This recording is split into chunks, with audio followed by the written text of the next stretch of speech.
ಅಖಂಡ ನ್ಯೂಸ್ ಚಾನೆಲ್ಗೆ ಸ್ವಾಗತ. ತಾಡಿಗೊಲ್ಲು ಕ್ರಾಸ್ನಲ್ಲಿ ಓಮಿನಿ ಮತ್ತು ಟಾಟಾ ಸುಮೋ ಮುಖಾಮುಖಿ ಡಿಕ್ಕಿ.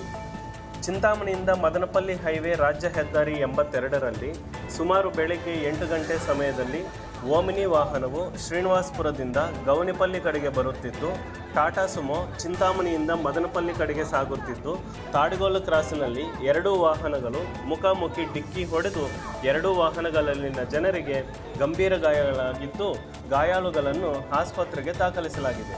ವಿಪರ್ಯಾಸ ಏನೆಂದರೆ, ಬೆಂಗಳೂರಿನಿಂದ ಮದನಪಲ್ಲಿವರೆಗೆ ಇರುವಂತಹ ರಾಜ್ಯ ಹೆದ್ದಾರಿ 82 ರಸ್ತೆಯು ನವೀಕರಣಗೊಂಡು ಸರಿಸುಮಾರು 3 ವರ್ಷಗಳೇ ಆಯಿತು.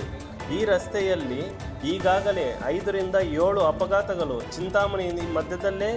ಚಿಂತಾಮಣಿಯಿಂದ ಮದನಪಲ್ಲಿ ಮಧ್ಯದಲ್ಲೇ ನಡೆದಿರುತ್ತವೆ.